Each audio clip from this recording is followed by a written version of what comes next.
अगर आपने अपने पैन को अपने आधार के साथ अभी तक लिंक नहीं किया है तो अब आप इसे आसानी से लिंक कर सकते हैं, क्योंकि इनकम टैक्स की साइट पर इसके लिए फैसिलिटी को इनेबल कर दिया गया है। 31 मार्च के बाद से ये फैसिलिटी बंद चल रही थी, क्योंकि यहाँ पर अब आपको लेट फीस देनी होगी, तो साइट पर काम चल रहा था। लेकिन 3-4 दिन पहले ही इस फैसिलिटी को इनेबल कर दिया गया है और अब आप आसानी से अपना पैन और आधार लिंक कर सकते हैं। 30 जून से पहले अगर आप अपना आधार और पैन लिंक कर लेते हैं तो यहाँ पर आपको 500 रुपीज़ की लेट फीस देनी होगी। लेकिन अगर आप 30 जून तक नहीं करते हैं तो 30 जून के बाद ये फीस डबल हो जाएगी और आपको यहाँ पर 1000 रुपये की लेट फीस देनी होगी। पैन आधार लिंक करने की लास्ट डेट है 31 मार्च 2023 और अगर आप 31 मार्च 2023 तक पैन और आधार लिंक नहीं करते हैं तो फिर ये फैसिलिटी बंद हो जाएगी and your pan will be deactivated, वो किसी काम का नहीं रहेगा। आपका पैन और आपका आधार आपस में लिंक है या नहीं जानना चाहते हैं तो उसके लिए भी आपको सेम लिंक पर ही जाना है। चलिए देखते हैं कि किस तरह से पैन और आधार को लिंक करना है। तो यहाँ पर आपको इनकम टैक्स की वेबसाइट पर आ जाना है। इस वेबसाइट का लिंक आपको नीचे डिस्क्रिप्शन बॉक्स में दे देंगे, वहाँ से आप डायरेक्ट भी यहाँ पर आ सकते हैं। इसके बाद आपको लेफ्ट हैंड साइड में क्विक लिंक्स मिलता है, जहाँ पर आपको ऑप्शन मिल जाता है लिंक आधार का। यहाँ आपको क्लिक करना है और अगर आप चेक करना चाहते हैं कि आपका पैन और आधार लिंक है या नहीं तो आपको यहाँ सिंपली अपना पैन नंबर देना है, यहाँ अपना आधार नंबर देना है और नीचे वैलिडेट पर क्लिक कर देना है। जैसे ही आप वैलिडेट पर क्लिक करेंगे, अगर दोनों आपस में लिंक हैं तो आपके पास मैसेज आ जाएगा कि आपका पैन और आधार लिंक है। लेकिन अगर ये लिंक नहीं है तो आपके पास फीस पेमेंट करने का ऑप्शन ओपन हो जाएगा। अब यहाँ पर एक बहुत ज़रूरी बात आपको ध्यान रखनी है कि आपको फीस का पेमेंट पहले करना है, उसके बाद आपको पैन और आधार को लिंक करने का ये प्रोसेस करना है। तो इसके लिए यहाँ पर इन्होंने ऊपर एडवाइजरी भी दी हुई है और एडवाइजरी में लिखा है, सबसे पहले यहाँ पर इन्होंने लेट फीस के लिए लिखा हुआ है कि आपको 30 जून से पहले पेमेंट करना है तो आपको 500 रुपीज़ की लेट फीस लगेगी और अगर आप 30 जून के बाद लिंक करते हैं तो आपको 1000 रुपीज़ की लेट फीस लगेगी। इसके बाद आपको पेमेंट कैसे करना है, पेमेंट आपको NSDL की साइट पर जाकर करना है और NSDL की साइट पर आप डायरेक्ट यहाँ से जा सकते हैं। जैसे ही आप यहाँ पर पैन और आधार नंबर डालकर वैलिडेट करेंगे तो अगर पैन और आधार लिंक नहीं है तो ये आपको डायरेक्टली NSDL की साइट पर ले जाएगा, जहाँ पर जाकर आप पेमेंट कर सकते हैं।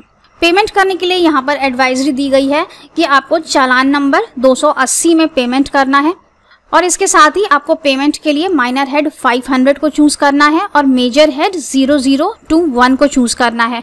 ये हम आपको आगे दिखाएंगे कि आपको कैसे चालान को फिलअप करना है। पहले हम यहाँ पर कुछ इंपॉर्टेंट बातें डिस्कस कर लेते हैं। चालान का पेमेंट पहले होगा। चालान का पेमेंट करने के बाद यहाँ पर लिखा है कि 4 से 5 दिन का आपको वेट करना है। उसके बाद आपको यहाँ पर पैन और आधार को लिंक करने का ये प्रोसेस करना है, क्योंकि जब भी हम NSDL की साइट पर कोई पेमेंट करते हैं तो NSDL की साइट पर उसे अपडेट होने में 4 से 5 दिन का समय लग जाता है। तो आपको पैनिक नहीं होना है, आपको 4 से 5 दिन का वेट करना है। अगर आपने अपना चालान बिल्कुल सही तरीके से भरा है, फिलअप किया है, तो आपका चालान 4 से 5 दिन के अंदर अपडेट हो जाएगा और यहाँ पर आप अपना पैन और आधार लिंक कर पाएंगे। इसके साथ ही यहाँ पर नीचे एक नोट भी दिया हुआ है और इसमें बताया है कि कौन कौन लोग हैं जिनके लिए आधार और पैन को लिंक करना कंपल्सरी नहीं है। तो कौन कौन है, अगर आप NRI हैं, नॉन रेसिडेंट इंडियन है तो आपके लिए पैन और आधार लिंक करना कंपल्सरी नहीं है। अगर आप सिटीजन ऑफ इंडिया नहीं हैं तो आपके लिए पैन और आधार लिंक करना कंपल्सरी नहीं है। अगर आप 80 ईयर्स एंड अबव हैं, सुपर सीनियर सिटीजन हैं, तब भी आपके लिए कंपल्सरी नहीं है। साथ ही अगर आप रहते हैं आसाम, मेघालय या जम्मू एंड कश्मीर में तो आप लोगों के लिए भी पैन और आधार लिंक करना कंपल्सरी नहीं है, क्योंकि इन स्टेट्स में जो लोग रहते हैं उनके लिए आधार बनाना कंपल्सरी नहीं है, तो लिंकिंग का प्रोसेस भी यहाँ पर कंपल्सरी नहीं है। तो यहाँ पर वैलिडेट का प्रोसेस करने से पहले आपको चालान का पेमेंट करना है। वो आप कैसे करेंगे, चलिए हम चलते हैं डायरेक्टली NSDL की साइट पर और इसके लिए हम गूगल पर सिंपली टाइप करेंगे NSDL। गूगल पर हम टाइप करेंगे NSDL पेमेंट। इसके बाद सबसे ऊपर आपके पास वेबसाइट आ जाएगी e-payment for 10, यहाँ पर आपको क्लिक करना है। अब इस तरह से आपके पास e-payment ऑफ टैक्सेस का ये पेज ओपन होता है, जहाँ पर कि बहुत सारे चालान दिए हुए हैं। तो आपको इनकम टैक्स की एडवाइजरी को याद रखना है कि आपको चालान नंबर 280 का ही यूज़ करना है। एडवाइजरी के अकॉर्डिंग ही आपको अपना चालान का पेमेंट करना है। अगर आपने कोई दूसरा हेड यहाँ पर सिलेक्ट कर लिया तो आपका पेमेंट किसी दूसरे हेड में चला जाएगा और इनकम टैक्स डिपार्टमेंट आपको वो पेमेंट रिफंड नहीं करेगा। साथ ही आपको पैन और आधार लिंक करने के लिए अपनी फीस का फिर से पेमेंट करना पड़ेगा। अब हम चालान 280 में यहाँ प्रोसीड करेंगे। इसके बाद आपको यहाँ पर 0021 को चूज करना है, जो कि है income tax other than companies. इसके बाद टाइप ऑफ पेमेंट में आप क्या चूज करेंगे। यहाँ पर आपके पास काफ़ी सारे ऑप्शंस हैं। अगर आप एडवांस टैक्स पे करते हैं तो 100 चूज करते हैं, और अगर आप सेल्फ असेसमेंट टैक्स पे करते हैं तो 300 को चूज करते हैं। लेकिन यहाँ पर एडवाइजरी में क्या दिया है कि आपको टाइप ऑफ पेमेंट में 500 का यूज करना है, जो कि है अदर रिसिट्स। 500 पर हम यहाँ टिक करेंगे। इसके बाद मोड ऑफ पेमेंट में आपके पास काफ़ी सारे ऑप्शंस हैं। आप नेट बैंकिंग से कर सकते हैं और आप डेबिट कार्ड से भी कर सकते हैं। नेट बैंकिंग में जो भी आपका बैंक है वो आप यहाँ से चूज कर लीजिए, और अगर आप डेबिट कार्ड से करना चाहते हैं तो डेबिट कार्ड के ऑप्शन पर क्लिक करके अपना बैंक नेम चूज कर सकते हैं। इसके बाद आपको अपना पैन नंबर देना है। यहाँ पर पैन नंबर देने के बाद यहाँ असेसमेंट ईयर चूज करेंगे, और असेसमेंट ईयर में आपको चूज करना है 23-24। 23-24 का मतलब है फाइनेंशियल ईयर 22-23, जो कि करंट फाइनेंशियल ईयर चल रहा है, और इसी फाइनेंशियल ईयर में हम अपना पैन और आधार लिंक कर रहे हैं, और इसी से रिलेटेड हम अपनी फीस पे कर रहे हैं, लेट फीस। असेसमेंट ईयर के बाद यहाँ पर आपका एड्रेस आ जाता है। यहाँ आपको एड्रेस देना है, और एड्रेस में आप यहाँ पर कोई भी एड्रेस दे सकते हैं जो आपका रेसिडेंशियल एड्रेस है। लेकिन ज़रूरी नहीं है यहाँ पर कि आपका जो आधार में एड्रेस है या जो पैन में एड्रेस है वो आपको यहाँ पर देना है। जो भी आप यहाँ एड्रेस देना चाहते हैं, जहाँ आप रह रहे हैं, वो एड्रेस आप यहाँ पर दे सकते हैं। साथ ही यहाँ पर जहाँ पर भी रेड कलर से निशान लगे हुए हैं उन फील्ड्स को फिलअप करना ज़रूरी है। भले ही आप बाकी फील्ड्स को फिलअप करें ना करें, लेकिन जो रेड निशान वाले हैं उन्हें आप ज़रूर फिलअप कर दीजिएगा, नहीं तो प्रोसेस आगे नहीं बढ़ता है। तो यहाँ पर हम अपना एड्रेस डाल लेते हैं।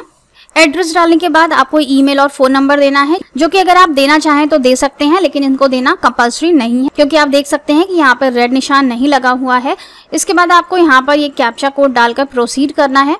अब इस तरह से कंफर्मेशन के लिए आपके पास इन्फॉर्मेशन आ जाती है। यहाँ पर आपको एक बार चेक कर लेना है कि आपने सारे हेड सही से यहाँ पर चूज़ किए हैं। एक बार एडवाइजरी को ज़रूर देख लीजिएगा। एडवाइजरी में क्या क्या दिया है कि आपको टैक्स एप्लीकेबल में 0021 चुनना है, जो कि अदर देन कंपनीज मतलब कि इंडिविजुअल्स के लिए है। टाइप ऑफ पेमेंट में 500 होना चाहिए। नेट बैंकिंग का यहाँ पे बैंक आ रहा है। इसके बाद आपका पैन नंबर यहाँ पर सही से डिस्प्ले हो रहा है। आपका जो फुल नेम है वो यहाँ पे डिस्प्ले हो रहा है। असेसमेंट ईयर आपको देख लेना है कि 23-24 ही लिखा हुआ है। आपका एड्रेस है यहाँ पर। इसके बाद आपको यहाँ आई अग्री पर क्लिक करना है और नीचे प्रोसीड पर क्लिक कर देना है। सबमिट पर क्लिक कर देंगे।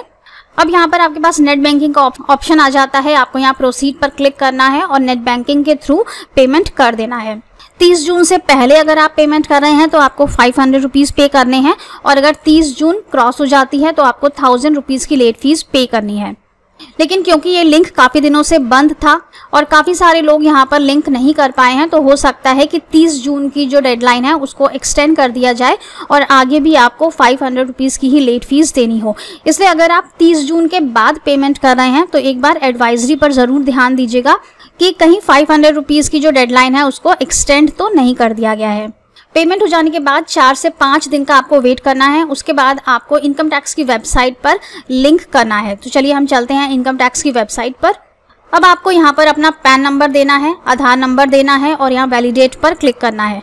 जैसे ही आप वैलिडेट पर क्लिक करेंगे, अगर आपका चालान अपडेट हो चुका है 4 से 5 दिन के अंदर, तो आपके पास मैसेज आ जाएगा your challan has been updated, और प्रोसीड पर क्लिक करते ही आपका पैन और आधार आपस में लिंक हो जाएगा। लिंक हो जाने के बाद आप एक बार चेक भी कर सकते हैं। अगर आप दोबारा से यहाँ पर पैन और आधार डालकर वैलिडेट करेंगे तो आपके पास मैसेज आ जाएगा कि your pan and Aadhaar successfully linked. Pan और आधार को लिंक करने की लास्ट डेट 31 मार्च 2023 है, और उसके बाद आप पैन और आधार को लिंक नहीं कर पाएंगे और आपका पैन डीएक्टिवेट हो जाएगा, जिसे आप कहीं पर भी यूज़ नहीं कर पाएंगे। तो बस फ्रेंड्स, आज के वीडियो में इतना ही। Thank you so much for watching this video. Stay safe and healthy. Bye bye.